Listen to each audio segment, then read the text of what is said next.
ဘုန်းကြီးတို့တွေဟာလူဘဝရောက်လာတာဟာတာမန်ကုသိုလ်ကောင်းမှုနဲ့ရောက်လာကြတာမဟုတ်ဘူးအတိတ်ဘဝတုန်းကကုသိုလ်ကောင်းမှုတစ်ခုရှိခဲ့သည့်အတွက်ကြောင့်ဒီဘဝမှာလူဘဝလာဖြစ်ကြတယ်လူဖြစ်လာရုံမြမကဘုရားတရားတန်ခါယရဏသုံးပါးကိုယုံကြည်ကိုးကွယ်ရတဲ့မြတ်ဗုဒ္ဓရဲ့အဆုံးအမတရားတော်တွေကိုလက်ခံကျင့်သုံးခွင့်ရနေတဲ့လူသားဖြစ်နေတာအလုံးကိုကံကောင်းတယ်လို့ပြောလူဖြစ်တိုင်းဒီအခွင့်အရေးရလားဆိုမရဘူးလူဖြစ်တိုင်းဟာမြတ်စွာဘုရားရဲ့အဆုံးအမတွေကိုသိကြတာမဟုတ်ဘူးသိတော်လည်းပဲကျင့်နိုင်ကြတာမဟုတ်ဘူးအင်တမအနည်းငယ်သောရာခိုင်နှုန်းအနည်းငယ်သောလူသားများသာလေမြတ်စွာဘုရားရဲ့အဆုံးအမပေါ်မှာစိတ်ဝင်စားပြီးတော့လက်ခံကျင့်သုံးနိုင်ကြတာဖြစ်တယ်။ကျန်တဲ့လူတွေဟာတာမန်လူတွေကလူတွေမျှတာဖြစ်ပြီးတော့လူဘဝမှာပေါ်ထွန်းလာပြီးကောင်းတဲ့အလုပ်တွေမလုပ်မိဘူးဆိုရင်တခါပြန်ပြီးတော့မြုပ်သွားကြအောင်မှသာဖြစ်တယ်။တစ်ဖန်ပြန်မြုပ်သွားတယ်ဆိုတာအပယ်လေးပုံကိုရောက်ရှိသွားတဲ့အခါမှာ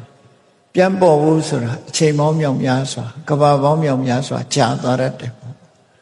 မြတ်စွာဘုရားသခင်ကိုရောမြတ်ဟောကြားတော်မူခဲ့တဲ့တရားတော်ကိုကြည့်တာလစ်စိတ်ကလဆိုတဲ့သုတ်တံမှာကာဏကိစ္စပောပမလို့လည်းခေါ်တယ်။အဲ့ဒီမှာလေကံကြီးတကောင်ဥပမာနဲ့မြတ်စွာဘုရားဟောထားတယ်။အလွန်ကျယ်ဝန်းတဲ့နဲ့ဆိုင်တဲ့ပင်လယ်ကြီးထဲမှာပင်လယ်အောက်ကျမ်းပြင်လှည့်လည်ကျက်စားနေတဲ့မျက်စိနှစ်ကွင်းအလင်းမရတဲ့လေကံကြီးတကောင်အနှစ်တရာကြာမှရေမျက်နှာပြင်မို့တစ်ချိန်လောက်သာပေါ်ထွက်လာတယ်။အဲ့ဒီအနှစ်တရာကြာမှတခါရေမျက်နှာပြင်ပေါ်မှာအသက်ရှူဖို့ပေါ်လာတဲ့လေကံကြီးရဲ့ခေါင်းနဲ့ပင်လယ်ထဲမှာမျောနေတဲ့အပေါက်တစ်ပေါက်ထဲသာရှိတဲ့တဘိုးတုံးကြီးအဲ့ဒီတဘိုးတုံးကြီးရဲ့အပေါက်နဲ့အန်ချနော်မမျောလင်မဲနဲ့စွန့်ပြီးဖို့ဆိုတာလွန်ခဲရင်အဲ့ဒါကမှဖြစ်နိုင်သေးတယ်တဲ့လူသားတစ်ယောက်ဟာမကောင်းမှုဒုစရိုက်တွေကြောင့်လူအသိစိတ်ဓာတ်တွေချုပ်ယွင်းပြီးမကောင်းမှုဒုစရိုက်တွေလှုပ်ခြင်းကြောင့်လူဘဝကနေပြီးအပယ်လေးပုံဘက်ကိုပြန်ဆင်းသွားပြီဆိုလို့ရှိရင်လူဘဝပြန်ရဖို့ဆိုတာဒီတယ်များစွာခဲရင်တယ်လို့သူတို့ဆိုတယ်အဲ့တော့လက်ကမ်းကြီးရဲ့ခေါင်းနဲ့အပေါက်ထဲတပေါက်သာရှိတဲ့မျောချင်မျောနေတဲ့တဘိုးတော်ကြီးရဲ့အပေါက်နဲ့စွတ်မိတယ်ဆိုတာကဆယ်ကတခါအခါတရတခါဖြစ်ကောင်းဖြစ်နိုင်သေးတယ်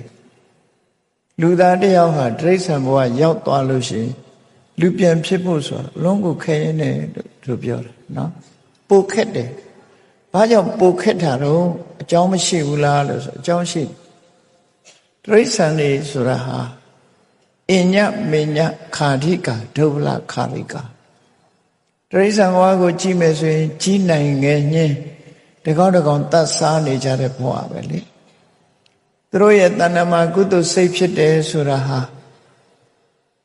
မေတ္တာမှာရှားပါတယ်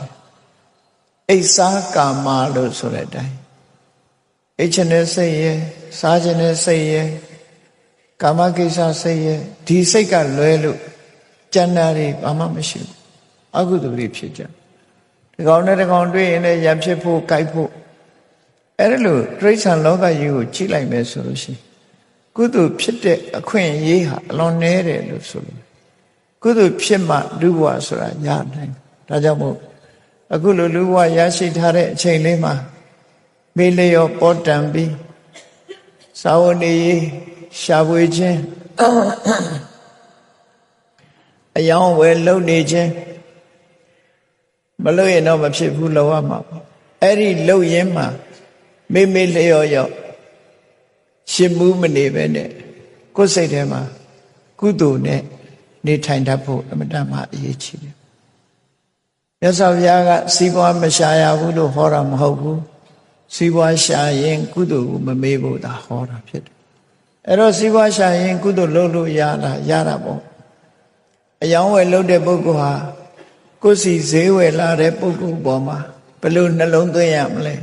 ဈေးလာဝယ်ရင်ပြူပြူငါကြိုးစိုးတယ်ကောင်းတာလေးရဖို့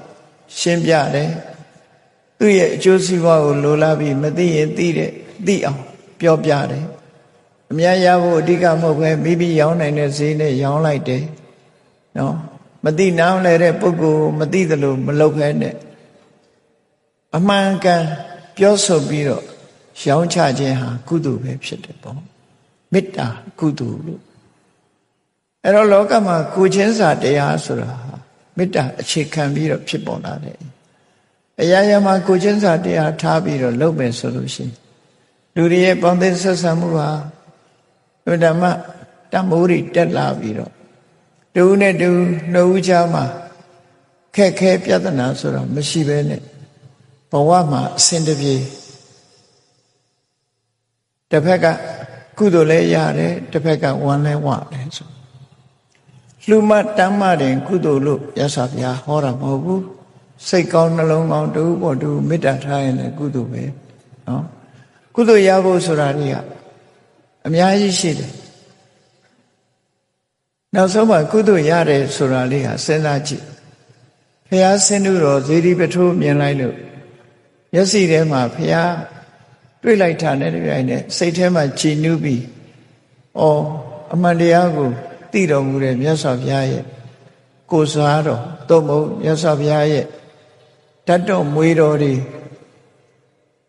ထိသွင်းထားတဲ့မြတ်စွာဘုရားကိုအထိမ့်မှတ်ပြုပြီးတော့တိဆောက်ထားတဲ့ဇေဒီပဲမြတ်စွာဘုရားကိုအတိညာဉ်ကြီးကိုမြတ်စွာဘုရားရဲ့ဂုဏ်ကျေးဇူးတွေကိုအာရုံပြုပြီးလက်ကိုလေးချီလိုက်မယ်စိတ်ထဲမှာကြည်နူးလိုက်မယ်ဆိုလူဖြစ်ဖို့မခဲရင်ဘူးနတ်ဖြစ်ဖို့မခဲရင်အဲ့ဒီကုသိုလ်လေးတောင်မှပဲကြီးမားတဲ့ကုသိုလ်လို့ပြောတာလှူတာတန်းတာမဟုတ်ဘူးနော်အဲ့ဒါလောက်နဲ့တည်းမဲ့ကုသိုလ်ရနိုင်တာအများကြီးပဲရှိလှူတဲ့တန်းနဲ့ဆိုတဲ့နေရာမှာလည်းပဲကိုယ်မိသားစုထဲမှာကိုယ်အမေကိုကြွေးတယ်ကိုယ်မိသားစုကိုစားစေခြင်းနဲ့မေတ္တာနဲ့ကြွေးတယ်တူမေတ္တာတူမှဆိုတာရိုင်းမင်းပြီးတော့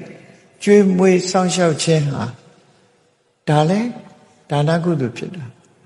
အိမ်ရောက်လာတဲ့မိတ်ဆွေသို့မဟုတ်ဧည့်သည်သိသည်ဖြစ်စေမသိသည်ဖြစ်စေအိမ်ရောက်လာတဲ့အခါမှာရှည်လေးတစ်ခွက်တိုက်တာပဲဖြစ်ဖြစ်ကော်ဖီလေးတစ်ခွက်တိုက်တာပဲဖြစ်ဖြစ်ဒါလည်းဒါနကုသိုလ်ဒီကုသိုလ်တွေဟာအကျိုးပေးတာပဲလို့ဆိုနေ့စဉ်ဘဝမှာကိုပုံမှန်နေတဲ့ထဲရတယ်ပဲကုသိုလ်ရနိုင်အောင်ကုသိုလ်ရအောင်နေတတ်မယ်ဆိုလို့ရှိရင်ကုသိုလ်တွေဟာကိုယ်တဏ္ဍာမှာရနေမှာတစ်ဖက်ကလည်းပဲကိုယ့်ရဲ့တဏ္ဍာမှာဒီငါးပါးသီလကိုခံယူစောင့်တည်လိုက်တဲ့သမာဒါနစောင့်တည်တဲ့ကုသိုလ်စေရနာတွေကိုယ်တဏ္ဍာမှာဖြစ်တယ်မကျွလွန်သေးသမျှသမာဒါန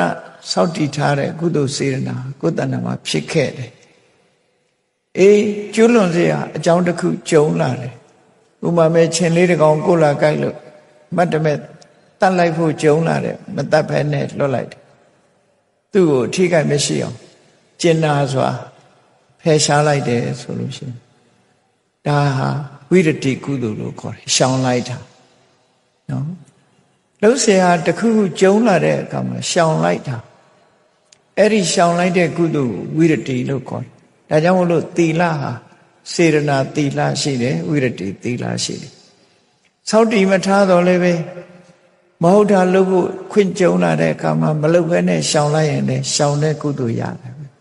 အဲ့တော့လောကမှာကုသိုလ်ဆိုတာစိတ်ကောင်းနှလုံးကောင်းနဲ့အမှန်စဉ်းစားတတ်မယ်မှန်ကန်တဲ့အတွေ့ရှိနေမယ်ဆိုရင်ကုသိုလ်ဖြစ်ဖို့လွယ်ပါယောနိသောမနတိကာရဆိုတဲ့မှန်မှန်ကန်ကန်စဉ်းစားနိုင်မှုအသိဉာဏ်နဲ့စဉ်းစားနိုင်မှုဟာကုသိုလ်ဖြစ်ဖို့အတွက်များစွာအထောက်အကူဖြစ်လို့ရေကေစိကုသလဓမ္မသဗ္ဗတိယောနိသောမနတိကာရမူလကလောကမှာကုသိုလ်တရားတွေကိုယ်စိတ်ထဲမှာအပြစ်ကင်းပြီးကောင်းကျိုးချမ်းသာကိုဖြစ်ပေါ်စေတတ်တဲ့စိတ်နေသောဝါဒတွေဖြစ်ပေါ်လာမှုဟာယောနိသော